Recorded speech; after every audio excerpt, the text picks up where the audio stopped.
দিনটা ছিল অষ্টমীর দিন। অষ্টমীর দিন আমাদের খাওয়া-দাওয়ার খুব একটা ঝামেলা থাকে না। আসলে আমরা সবাই বাড়িতে লুচি খাই। আমি খুব একটা লুচি খেতে পারি না বলে আমি ডালিয়া খাই। তবে এই বছর আমি লুচি তরকারিই খেয়েছিলাম, আবার কে ডালিয়ার ঝামেলা করছে বলে। নমস্কার, আমি স্বাগতা। স্বাগত জানাই সকলকে আমার এই মিনি ব্লগে।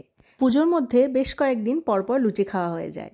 সেই জন্য অষ্টমীর দিন সকালবেলা লুচি করা হয় না, দুপুরবেলা লুচি হয় আর রাত্রিবেলা হয় লুচি বা পরোটা কিছু একটা করে নেওয়া হয়। এবারে সকালে আবার লুচি খাওয়া হবে, সেই জন্য সেই দিনকে ঘুগনি, মিষ্টি, কলা আরও যেগুলো থাকে সেগুলো খাওয়া হয়। আর অষ্টমীর দিনকে মনে করে কিন্তু নারকেলের নাড়ু খাওয়া যায় না।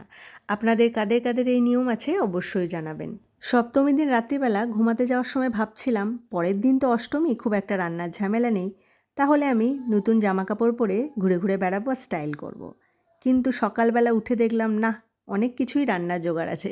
সব কিছুই রান্না করতে হলো, মানে সকালবেলার তরকারি, দুপুরের তরকারি, আবার রাত্রিবেলা কী হবে তারও কিছু ব্যবস্থা করে রাখতে হবে, কারণ পুজো মণ্ডপে যাওয়ার আছে 2-3 বার।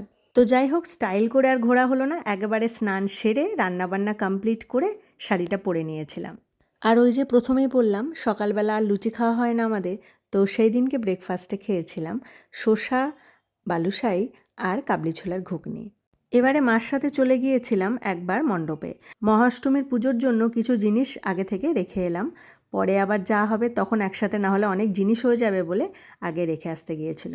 আর গিয়ে দেখলাম অনেক কিছুই জোগাড় হয়ে গিয়েছে। এখানে এই যে 108টা প্রদীপও রেডি হয়ে গিয়েছে, সাথে কত পদ্ম ফুল আছে, কি সুন্দর লাগছে দেখতে।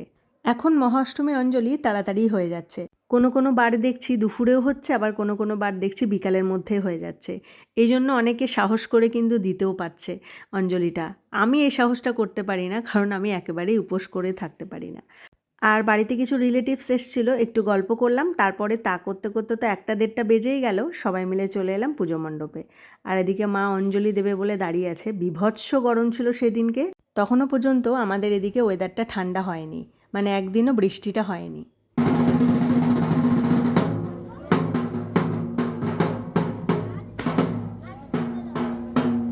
ব্যাস, সমস্ত কিছু কাজ কমপ্লিট, পুজো হয়ে গেছে, সাথে আরতিও।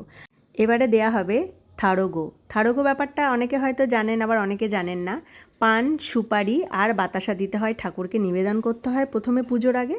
তারপরে সেখান থেকে একটা পান, বাতাসা, সুপারি ঠাকুর নিবেদন করে সদবা যারা আছে তারা একে অপরকে সিঁদুর পরিয়ে একটা করে পান, বাতাসা আর সুপারি দিয়ে থাকে।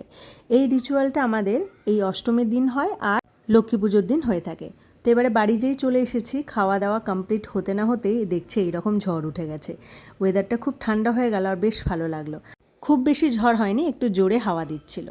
তো ঝড় উঠে যাওয়া মানেই আমাদের এদিকে কারেন্ট চলে যাওয়া। ভিডিওটা কেমন লাগলো অবশ্যই জানাবেন। সকলে ভালো থাকবেন, সুস্থ থাকবেন। ফিরে আসবো অন্য কোনো ভিডিও নিয়ে।